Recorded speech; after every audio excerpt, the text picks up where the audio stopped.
The smell of freshly brewed coffee was strong in the air as I descended the stairs. I stretched languidly when I reached the bottom, my body still trying to wake up after a long, good night's sleep. "Good morning, all," I announced as I made my way into the kitchen.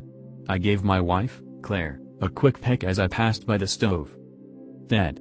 my son squealed, hopping out of his chair and rushing over. That never got old. Luke was 4 and a firecracker. I lifted the boy off his feet and swung him around, much to the chagrin of his mother who was trying to get him to settle down long enough to eat his Cheerios. Noticing Claire's harried expression, I quickly dropped Luke back into his little chair to finish his breakfast. "How did you sleep, little man?" "Fine. Reggie came to see me last night." "Ah, yes, and how is fine Reginald doing these days?" I asked with mock seriousness. "His name is Reggie, Dad, not Reginald," Luke said, drawing out the last syllable as if the name Reginald was an absolutely absurd moniker. "Apologies. How is Reggie doing?" I responded, enunciating the name. My wife shot me a dark look. I knew I shouldn't encourage this new imaginary friend my son had concocted. Claire certainly did not approve. But I honestly couldn't see the harm in it. He was 4, after all. What 4-year-old hasn't had an imaginary friend? And as we had just moved into a new home in a new village, I think it's his way of coping with being in a strange place and settling in. The move to Castlewood was somewhat unexpected. My job had offered the chance of a transfer, along with a sizable promotion. It was too good of a deal to pass up. The drawback was, of course, that the abrupt change had left very little time for my child and wife to acclimate to our new surroundings. "He's okay," Luke said. I glanced up at Luke. "Just okay? That's too bad. What did good old Reggie have to say?" "Nothing much," Luke said, slurping milk from his spoon. "Just stuff." "Just stuff," I parroted. "Yay. He said he doesn't like you." I feigned distress. "No. Reggie, you wound me." I tickled Luke lightly, which resulted in a round of giggles. "Well, perhaps I can meet Reggie officially at your birthday party next weekend and he will realize I'm not such a bad guy." My son laughed brightly and responded nonchalantly, "That's silly, Dad. Reggie can't come. He's dead." I heard the spatula my wife was holding clatter onto the stove. We both locked eyes. I paused for a beat before responding. "You say Reggie is dead?" I finally asked, looking back to my son. "Sure, he's been dead for a long time," my son responded before spooning another mouthful of Cheerios into his mouth. "Mom, can I go play out in the garden now? I've finished almost a whole bowl." Claire looked slightly distracted before she nodded slightly to Luke. "Yes, but make sure to bring your bowl to the sink first." "Yes, Mom," Luke shouted, already running his half-full bowl of cereal to the sink. He dashed out into the back garden without a second look back.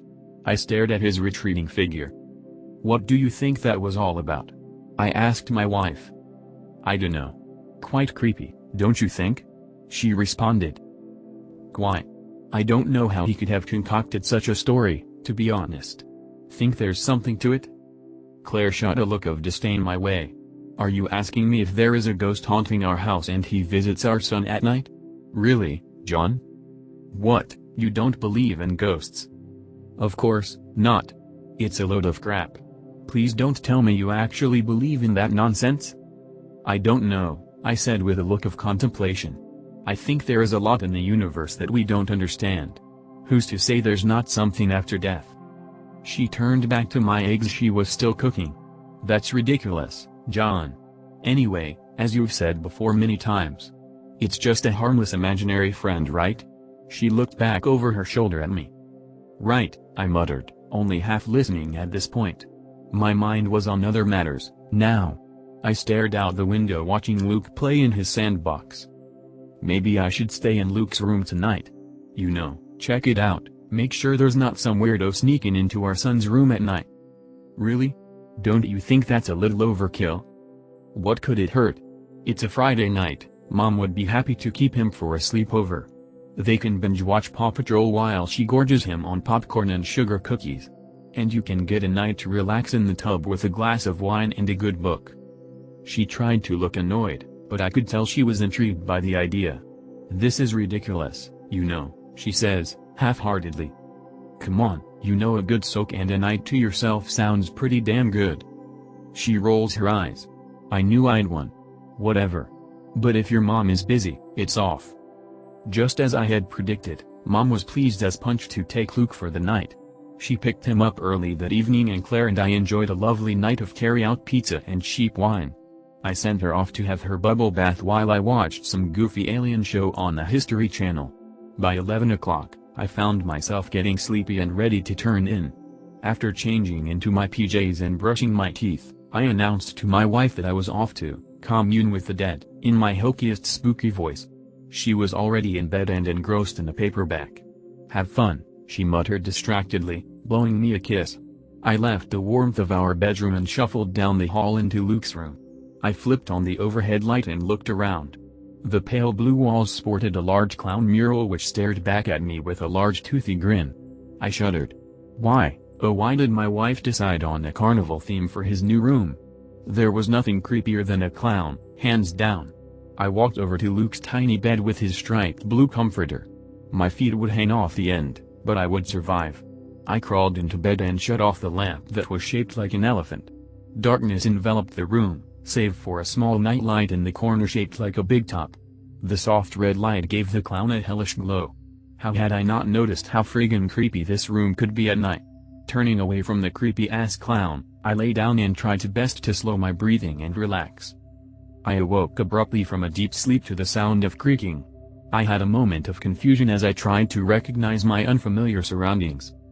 Right. Luke's room. I rubbed the sleep out of my eyes and looked around trying to locate the source of the noise. The closet door in the far right corner was ajar. Hadn't it been closed when I went to sleep? Luke's tiny backpack swung slightly from where it hung on the doorknob.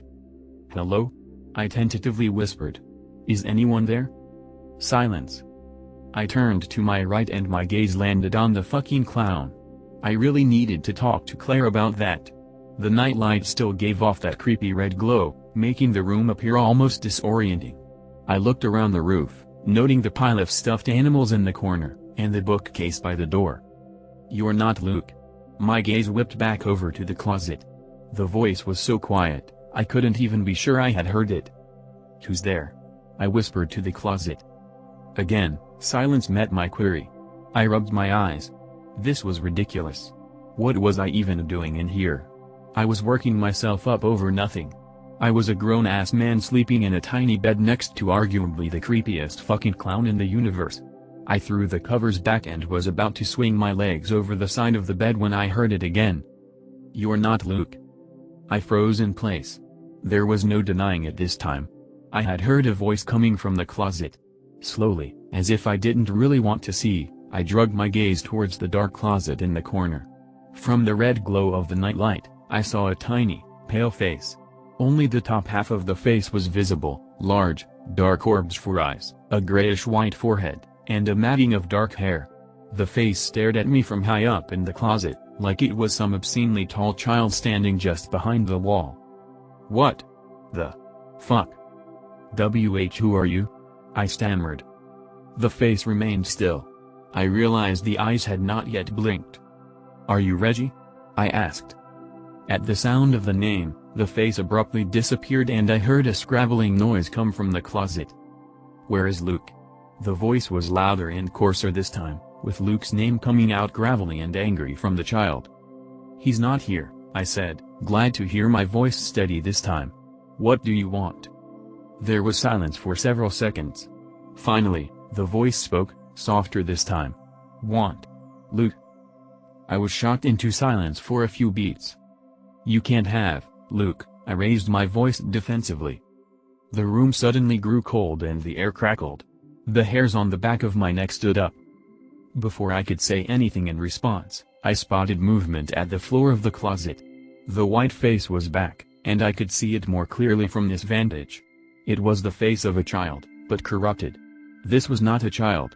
The skin was sickly and thin. The eyes were sunken, almost desiccated. Dark circles surrounded the black eyes. The lips were pale and bloodless and were curled into a sickening grin. It was the teeth that shook me the most. They were extremely small, thin, and jagged. As if each tooth had been broken intentionally to create this horrific and serrated maw. The chin rested directly on the floor and the face looked directly at me with an anger such as I had never seen on the face of a child. It was a face of pure and utter rage. The face stared for a few seconds, before the child creature began to move. No, not move. Slithered. With its limbs tight by its body, it slithered on its belly from the closet, all the while whispering in an increasingly sibilant voice, "Want Lukey, want Lukey."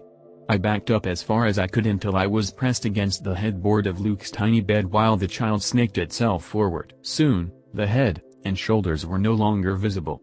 I soon lost sight of its pointed white feet as it continued to glide lithely forward. The child was under the bed. I gripped the small mattress with both hands, not knowing what to do. My heart rate was through the roof and beads of sweat had welled up on my forehead. The mattress jolted as the creature underneath grabbed onto the springs from below as if it were some deranged bat. The springs of the tiny mattress groaned from the extra weight. Slowly, I could feel the movement of the creature as it moved one hand, and then the other. Until I could finally see tiny, jagged fingernails appear on the side of the bed. I've never understood the term, paralyzed with fright. I always imagined that faced with a raging monster or axe murderer, I could easily find the willpower to get my ass in gear and move.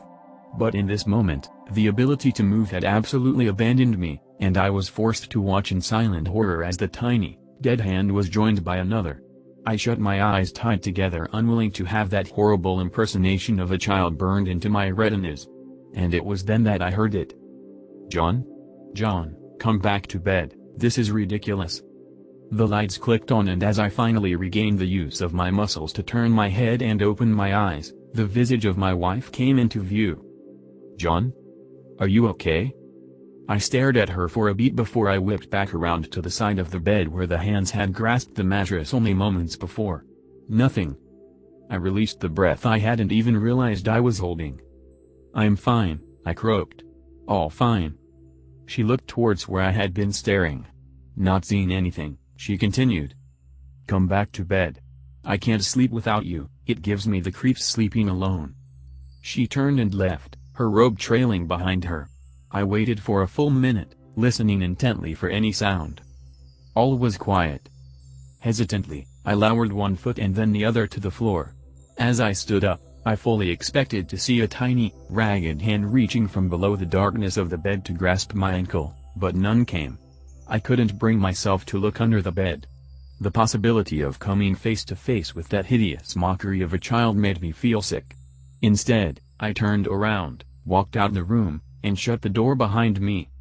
Back in my own bedroom, with my wife sleeping peacefully beside me, I laid awake for hours, unable to get the face of the child from my mind. Unable to sleep with the fear that I would awake with those small, cold hands wrapping around my throat and that snake-like voice whispering in the darkness. I must have drifted off because the next thing I knew, it was morning. Sunlight shone through the partially opened blinds and birds chirped annoyingly outside the second-floor window. I rubbed the sleep from my eyes as I contemplated the prior evening. I couldn't let Luke stay in that room again. Not with that thing in there. No. I had to do something. I had to protect my son. I grabbed my laptop from where it lay gathering dust under my nightstand. The damn thing took what felt like hours to load. When I was finally able to get the dinosaur up and running, I loaded up my web browser and began my research. How to get rid of ghosts. The cursor blinked rapidly as if mocking me. I quickly backspaced and typed DIY exorcism. Okay, that was worse. Cleansing spirits from your house. That was better. I hit enter. The results were mixed, as was to be expected.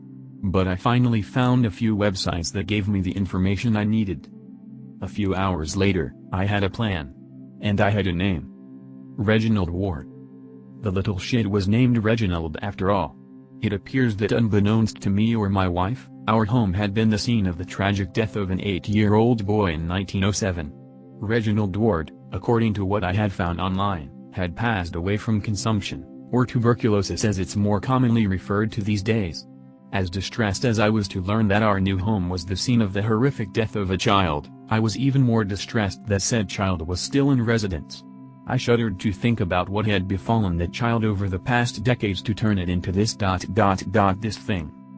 My wife poked her head in the doorway, startling me out of my thoughts. "What are you doing?" You've been in here all morning. Nothing, I hedged, slowly closing the laptop screen so as not to make her suspicious. Just looking at stuff online. Okay, yeah. She drew out the word while giving me an odd look. Yep. She was definitely suspicious. I had to think quickly. Hey, you've seemed really stressed lately.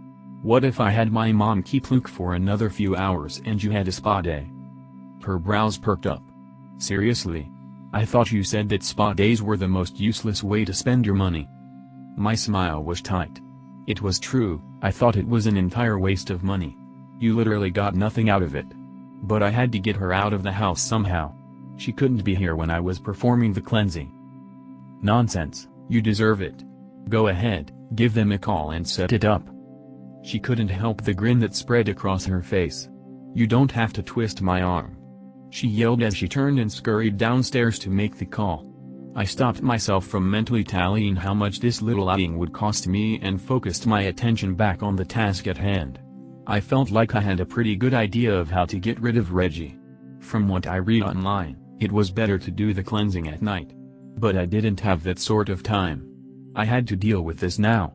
I made the quick call to my mom to see if she could keep Luke until that evening. After coordinating the time that she would drop him off, I quickly dressed and hurried downstairs. Babe, I've got to run a few errands. I'll be back in a bit. Okay. I'm headed to the spa in a half hour. They had a cancellation for a deluxe package at the last minute, isn't that great? I mentally groaned, but pasted a smile on my tense face. That's great, honey. Have fun.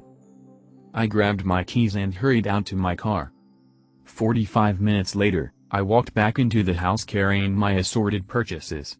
Claire's car was gone, so I didn't bother calling out for her. I was all alone. Well, not alone, exactly. I carried my purchases upstairs and opened the door to Luke's room.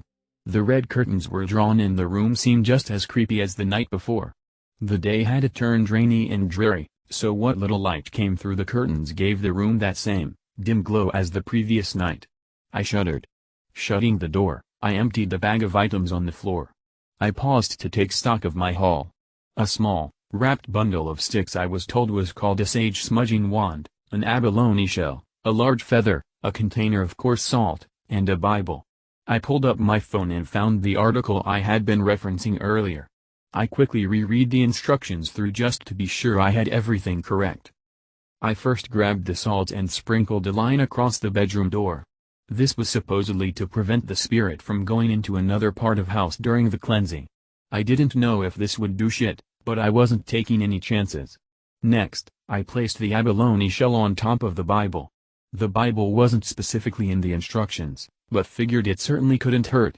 Again, I was taking no chances. I walked over to the window and pulled back the red curtain. The rain was really coming down now. I opened the window slightly. The purpose of this I had learned during my hurried research was to give the spirit a pathway to leave the house. I didn't want to get rainwater all over my son's bedroom floor, so I only opened it a smidge. That should hopefully be enough. I pulled out a small lighter from my pocket and flicked it on. The small flame wavered in the semi-darkness of the small room. I picked up the smudge wand and lit the end. Red embers glowed as the stick caught fire. I quickly blew the open flame out, but the end of the smudge wand continued to slowly smolder, the red embers causing a fragrant, earthly smoke to emit from the end. I quickly dropped the smoldering stick into the abalone shell and picked it up along with the Bible. With my other hand, I grabbed the large feather. I was ready. I began to circle the room. With each step, I would use the feather to waft the smoke, blanketing the room in the thick, earthy smell. I continued to circle the room twice more, keeping silent as I wafted the smoke, permeating the room. After 3 rounds, I spoke. Reggie Ward. I command you in the name of God to leave this place. You are not welcome here and you must leave. I paused momentarily in my path. Nothing happened. I continued again. Reggie Ward, I command you in the name of God to leave this place. You are not welcome here and you must leave. Still nothing. I started walking again. Reggie Ward, in the name of God, I command you to leave. At first, though there had still been no change. Slowly, I began to realize that there had, in fact, been a shift. I could no longer hear the rain. It was as if a thick layer of cotton had encased the room. The air was heavy and dense. I almost had the feeling of being underwater. I could hear my heartbeat increase. "Reggie, in the name of God, I command you to leave." On the word leave, I heard a thump from the closet. I paused in my pacing and stared over at closet. The door was slightly ajar. Thick darkness enveloped the inside of the small closet. Without removing my eyes from the door, I started again. "Reggie, I command you in the name of God to leave this place." Another thump. And then, so low I could barely hear it, a hissing sound, not unlike breath whistling from between clenched teeth. A deep, long scratching shortly joined the hissing. "Reggie, I command you in the name of God to leave. You are not welcome here." The hissing became louder. And from the depths of the dark closet, a small, moaning voice. "Don't." The word was dragged out in a hissing rasp. "Reggie, you must leave now." I yelled towards the closet. "Don't." The hissing, breathy rasp was louder this time. From the darkness of the closet, those two, horrible, small gray hands emerged and clasped onto the door frame. "John." The sound of my name in that sibilant tongue literally made my skin crawl. "John, don't." I did not comply. "Reggie Ward. In the name of God, I command you to flee this house." The top of the small, gray face joined the hands. The dark eyes had a wary look. I could have almost felt sorry for the creature. But I did not. Quieter this time, I again spoke. "Reggie. You must leave." Wisps of smoke began to emerge from the small hands, as if there were some great, internal flame churning just beneath the skin. The entity did not appear to be able to speak any longer. Only the ragged, shrill hiss filled the air. I watched with trepidation as the hands fell abruptly to the ground. I could see the sharp nails gouging crescents into the wood floors as it laboriously began to drag its body forward out of the darkness of the closet. In the light of the storm, and in its weakened state, the creature was pitiful. Gray, mottled skin rippled as the smoke drifted almost casually from its surface. The thing lifted its large black eyes to me in supplication. With great effort, it spoke. "Don't." I did not have a chance to respond. The smoke enveloped the creature. It swept silently through the opened window. I stood still for several seconds before my knees finally gave out. I had not even realized the toll the process had taken on me until this very moment. I wiped a thin layer of perspiration from my brow as I looked towards the empty closet. It was over. Later that evening, my wife and I sat on the couch each nursing a glass of white wine. I had not said much after she got home and she, relaxed and zenned out after her day of pampering, had not pressed. I had not fully processed all that had happened within the last 24 hours. Honestly, I wasn't sure I would ever process it. But to know my son was now safe was solace enough for me. I took a large swig of the sweet wine and leaned back into the soft sofa. The doorbell rang and before I could even set down my glass, the hurried footfalls of my son rushing through the front hallway reached my ears. "Dad. Mom." Luke rushed into the living room and launched himself at us. Chuckling, we hugged the rambunctious boy as he told us all about his adventures at Grandma's. He was talking so fast, I could only make out every third word.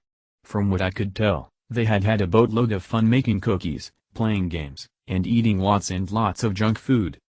My mom entered the room at a more sedate pace.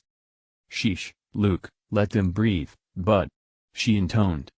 "I'm going to go see Reggie. I can't wait to tell him about the new puzzle Grandma got me." Before I could say anything, he was already bounding up the stairs and giggling with excitement. My mom shook her head. He could not stop talking about his friend Reggie all weekend. She sat down on the edge of the chair next to the couch where Claire and I still lounged. "Well, I have a feeling we won't need to worry about Reggie anymore," I said. My wife gave me a sideways curious glance, but I ignored it. "It was the strangest thing, though," my mother continued without acknowledging my statement. "When I asked him about Reggie, he said he was dead." "I know," said Claire. "Rather creepy, isn't it?" "Yes," my mother agreed. "I thought so as well. But he said that he was his friend, and that Reggie protected him from the others." My gaze shot to my mom. "What did you say?" "Yay, it kind of creeped me out too," she said. He said that the others that lived in the attic were mean and tried to come down and hurt Luke. He said that Reggie wouldn't let them, that he protected him and kept him safe. When I tried to press him on it, he clammed up. A cold chill swept over my body. The others? Suddenly, the rasping voice of Reggie came back to me. Want Luke? Want Luke? It was as if the floodgates opened in that moment and I fully understood. Reggie didn't want Luke. He was trying to tell me that they wanted Luke. The others wanted Luke. Reggie had been trying to warn me. He had tried to scare me into leaving, he had tried to help me. To protect my son. I quickly set down my wine glass and snatched the blanket off my legs. Before I could stand fully up, the sound of my son's screams met my ears.